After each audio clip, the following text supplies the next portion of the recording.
这是哪家的金丹修士，居然被打残了扔到街上？哼！于三娘嘛，你这是要去？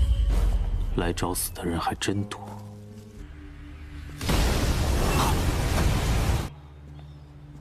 杀人一次。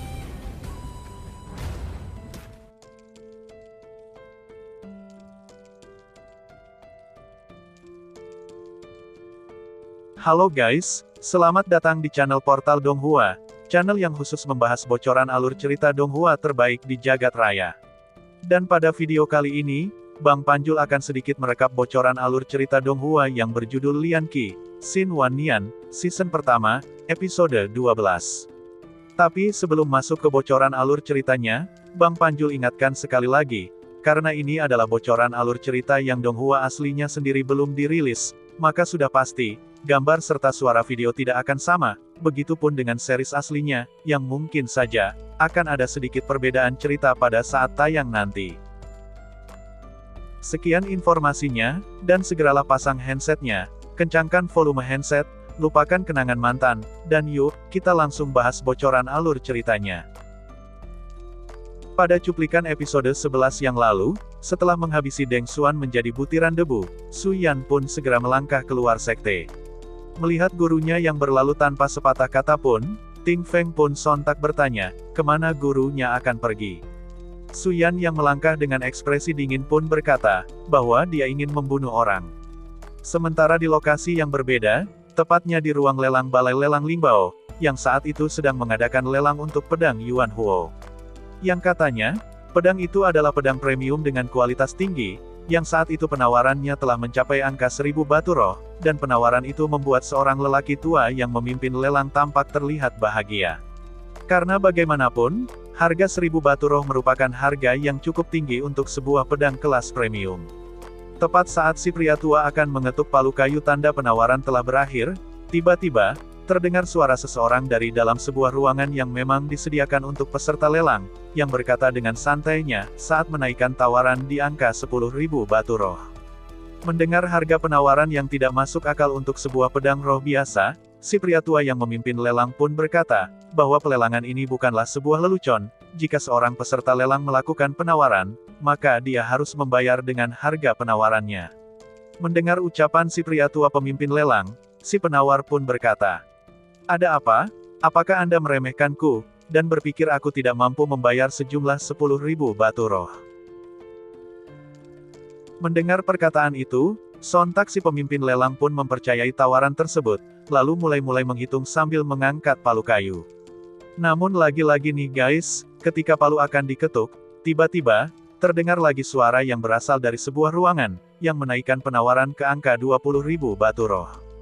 Dan sontak, penawaran itu pun membuat seluruh ruangan lelang seketika menjadi hening. Tampak pula saat itu, mata orang-orang pun terbelalak kaget, sambil melihat ke arah dua ruangan berbeda. Di saat yang sama, si pria tua pemimpin lelang yang merasa ada yang tidak beres, ia pun segera memanggil seorang dan membisikkan sesuatu di telinganya. Sesaat kemudian, orang itu pun segera bergegas keluar dari ruang pelelangan. Sungguh menarik, ternyata ada orang yang ingin bersaing denganku. Tapi sayang, saat ini aku tidak memiliki waktu untuk bermain denganmu, ucap si peserta lelang, yang sebelumnya menaikkan penawaran ke angka 10.000 batu roh, yang tidak lain adalah Su Yan, yang saat itu datang untuk menyelesaikan masalahnya dengan pelelangan Lingbao. Sesaat kemudian, Su Yan kembali menaikkan penawaran, hingga mencapai angka 100.000 batu roh, yang seketika membuat orang-orang di balai lelang kembali terkejut. Bahkan beberapa di antara mereka mulai berdiskusi.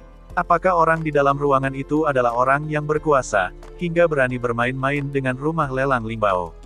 Sesaat kemudian, si pria tua pemimpin lelang pun mulai menghitung dan mengetuk palu, tanda lelang telah dimenangkan oleh Su Yan.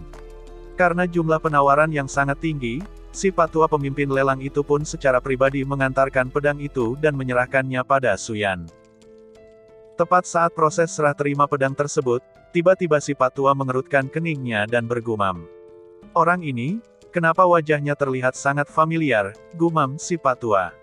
Sementara Su Yan yang telah menerima pedang tersebut, seketika kilatan api menyala di tangannya, dan membuat pedang itu seketika menjadi abu. Dan kejadian itu jelas membuat si Pak tua tadi seketika kaget. "Kamu? Siapa kamu, berani datang dan membuat kekacauan di rumah lelang Lingbao?" kata si pria tua.